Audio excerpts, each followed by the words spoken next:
Abu, bagaimana hukum memakai ijazah palsu? Dan jika sudah sukses, bagaimana hukum gajinya? Ijazah palsu. Yang kenapa yang tanya tadi? Mak pun kan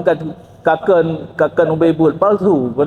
Panih nak ubebut teman. Temangan hukum temangan haram. Jadi orang pakai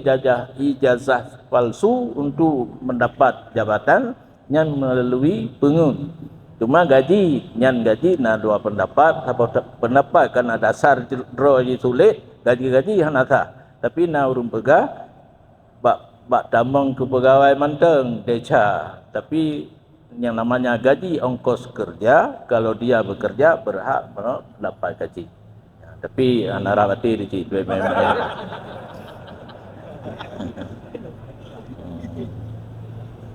Nya hasil dari loan pegat sekula di daya kamlai di hingga babannya nanti orang katuha itu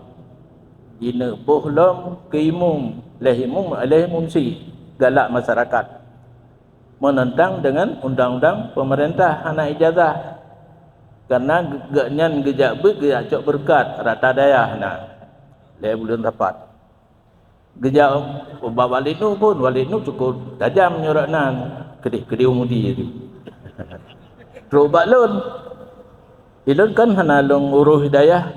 ka urungnya uruh no gejak bak lon jeut nenjak daftarnan ni daftarnan kan payah bayu oleh padu bino bayu lu daftarnan payah ber deh pada wujud tajuk ijazah menyoglah nak membawa ijazah jadi robat awak sekretariat kai pelaku lewatnya ni long bagatal anak long pelaku daftarnan naik ber kepada uro na ibi ijazah ro kedeh pandai je hai ti uro ke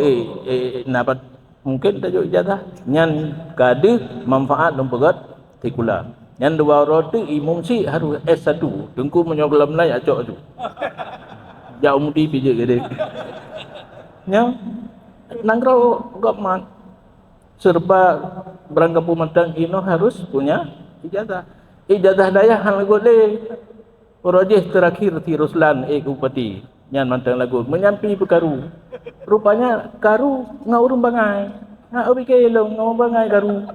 4 bangai wateta petebit ijazah Kabupaten Aceh Utara kagada wateta terbaru na Blangko Aceh Utara mantang kabirun pakan bangai bentabo Aceh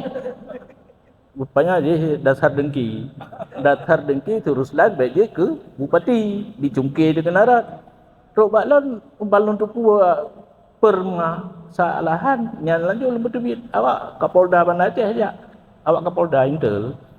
punya le masalah ijazah kun paduk tujuk ke Ruslan mentang Aceh Utara ni tau kau birun hanale Blangko Aceh Utara pak tecok tak pegat tu kabupaten birun di pun masalah yang cukup umur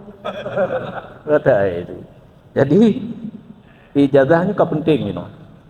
maka orangnya yang sekolah di Mudi menyoka doktor baru juk piuh bahkan dino tengah calon profesor lehero di Mudi